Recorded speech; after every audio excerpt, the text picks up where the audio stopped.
Welcome to the channel recipes desk. இன்னைக்கு நம்ம சப்பாத்தி பூரிக்கு ஒரு ஈஸியான சைட் டிஷ் எப்படி செய்யறது அப்படின்றதான் பார்க்க போறோம். இது வெங்காய தக்காளி குருமா.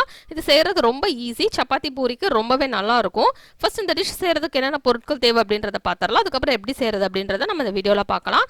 அதுக்கு முன்னால இந்த ரெசிபிஸ் டெஸ்க் சேனலை நீங்க இன்னும் சப்ஸ்கிரைப் பண்ணல அப்படின்னா நீங்க சப்ஸ்கிரைப் பண்ணிக்கோங்க. அப்பதான் இந்த சேனல்ல போடுற சமையல் வீடியோஸ் எல்லாமே உங்களுக்கு உடனுக்குடன் கிடைக்கும். இப்போ நம்ம தேவையான பொருட்கள் என்னென்னு பார்த்துடலாம்.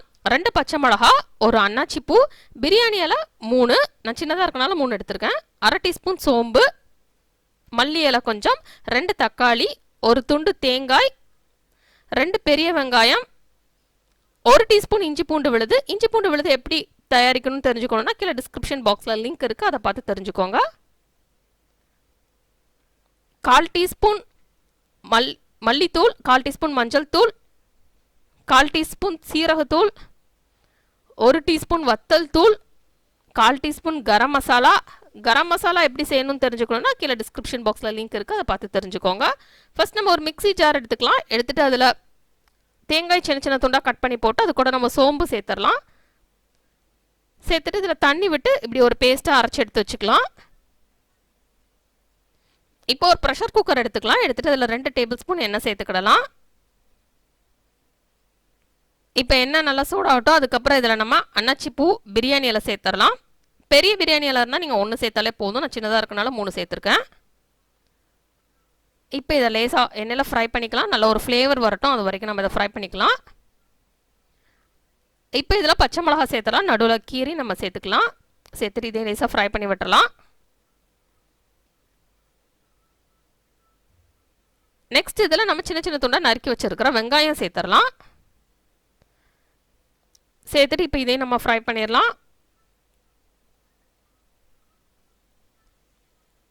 இதில் நீங்கள் சின்ன வெங்காயமும் யூஸ் பண்ணலாம், பெரிய வெங்காயமும் யூஸ் பண்ணலாம். எந்த டேஸ்ட் உங்களுக்கு பிடிக்குதோ நீங்கள் அதை யூஸ் பண்ணிக்கலாம். இப்போ இதை நம்ம லேசாக ஃப்ரை பண்ணி விட்டுடலாம். இப்போ இது ஃப்ரை ஆயிடுச்சு, நல்லா பொன்னிறமாக வதங்கிச்சு. இப்போ இதில் நம்ம இஞ்சி பூண்டு விழுது சேர்த்துடலாம். சேர்த்துட்டு இதை நம்ம மிக்ஸ் பண்ணிடலாம். இஞ்சி பூண்டு விழுது எப்படி நம்ம ஸ்டோர் பண்ணி ஃப்ரிட்ஜில் வைக்கிறது, அந்த நிறம், சுவை, மனம்லாம் மாறாமல் அப்படின்றத பற்றி தெரிஞ்சுக்கணுன்னா கீழே டிஸ்கிரிப்ஷன் பாக்ஸில் நான் லிங்க் கொடுக்குறேன், அதை பார்த்து தெரிஞ்சுக்கோங்க.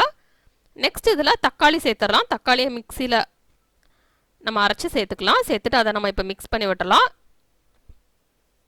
இப்போ தக்காளியிலேருந்து பச்சை வாசனை போகட்டும், அது வரைக்கும் நம்ம இதை ஃப்ரை பண்ணிக்கலாம். தேவையான அளவு உப்பு சேர்த்துடலாம். உப்பு சேர்த்துட்டோம்னா தக்காளி வந்து ரொம்பவே குயிக்காக ஃப்ரை ஆகிடும். இப்போ உப்பு சேர்த்தாச்சு. இப்போ இதை மிக்ஸ் பண்ணி விட்டலாம். இப்போ மிக்ஸ் பண்ணியாச்சு. இப்போ தக்காளியிலேருந்து பச்சை வாசனை போகிற வரைக்கும் நம்ம ஃப்ரை பண்ணிகிட்டு இருக்கலாம். தக்காளியிலேருந்து பச்சை வாசனை போயிட்டு அப்படின்னா நல்ல ஒரு கலர் சேஞ்ச் இருக்கும், அதை வச்சே நம்ம கண்டுபிடிச்சிடலாம். இப்போ தக்காளியிலேருந்து பச்சை வாசனை போயிட்டு நெக்ஸ்ட் இதில் வத்தல் தூள், மஞ்சள் தூள், மல்லித்தூள், சீரகத்தூள், கரம் மசாலா சேர்த்துடலாம். இந்த கரம் மசாலாவும் எப்படி வீட்டிலே செஞ்சு ஸ்டோர் பண்ணி வைக்கணும்னு தெரிஞ்சுக்கணும்னா கீழே டிஸ்கிரிப்ஷன் பாக்ஸில் நான் லிங்க் கொடுக்குறேன், அதை பார்த்து தெரிஞ்சுக்கோங்க. இப்போ இதில் தேவையான அளவு தண்ணி சேர்த்துக்கலாம். 3/4 கப் போல் நீங்கள் தண்ணி சேர்த்துக்கோங்க. ரொம்ப தண்ணி சேர்க்க தேவையில்லை, அப்புறம் தண்ணி ஆயிரும் அந்த குழம்பு. அதனால் நம்ம தேவையான அளவு மட்டும் தண்ணி சேர்த்துக்கலாம். தண்ணி சேர்த்துட்டு இப்போ நம்ம இதை கொதிக்க விட்டலாம். இப்போ லேசாக கொதிக்க ஆரம்பிச்சிருச்சு.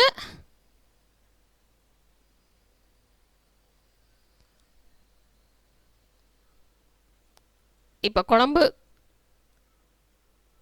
கொதிக்க ஆரம்பிச்சதுக்கப்புறம்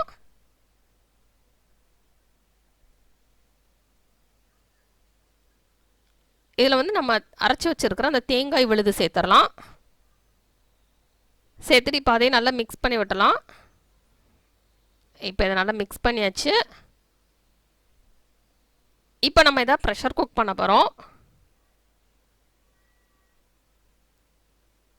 இப்போ நம்ம ஹை ஃப்ளேமில் வச்சு 3 விசில் வர வரைக்கும் ப்ரெஷர் குக் பண்ணிடலாம்.